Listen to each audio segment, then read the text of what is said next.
I survived this long by staying out of trouble. Saving you may have changed all that.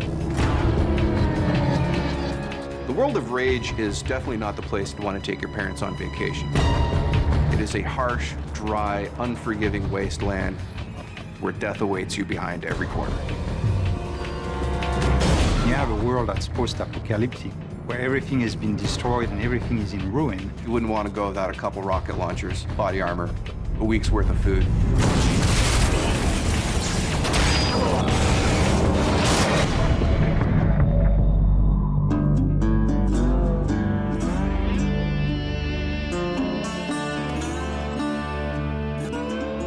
So the first character that you meet in Rage is named Dan Hagar.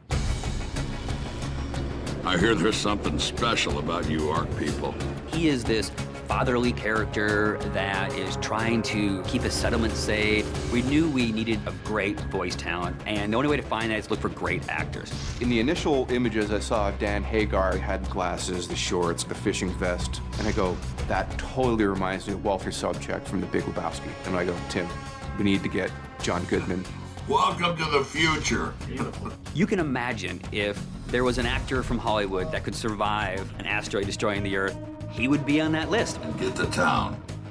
It'll be safer there. You can feel his fatherly ways. You can feel that he's got this tough interior. It really was a great combination.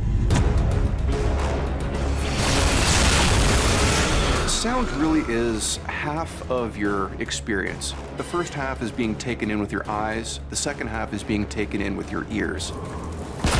You should be able to look at something in the world, hear the sound that's coming from that, and think in your mind's ear, yes, this makes sense. This fits in the world.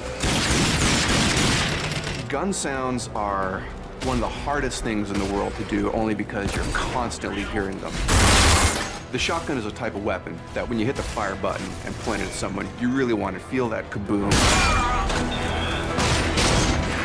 Get the sound mixed between the high-end elements to pique the interest and the low-end elements, the kick to the gut, to make you feel like you're in a living, breathing, cinematic experience.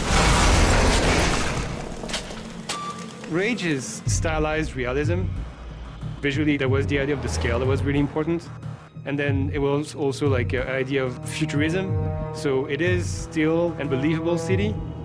You know, there was definitely a lot of visual from brutalism that has that feel that kind of relates very strongly with the authority. So I wanted to go with something that's very solid and very aggressive looking.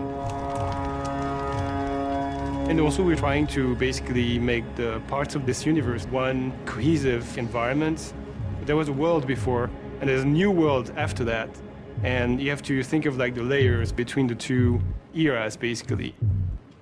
When I started this technology, I had some image in my mind of what it could do. But when the artists get a hold of this and they start working their magic on it, they produce things that, when I look at some of the scenes in Rage, I'm just, wow, that looks better than I would have thought this game could look. The technology right now allows us to paint on any surfaces at a pixel level.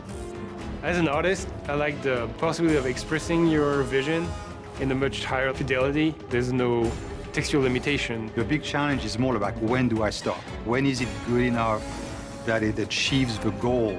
So you have to kind of find that good balance. I want the player to feel like he lived through an experience that is bigger than just the game itself. Everyone who's seen the game so far has had the same reaction. It's like a visual shock. There's some really breathtaking imagery there, and it is better than I would have imagined it would be.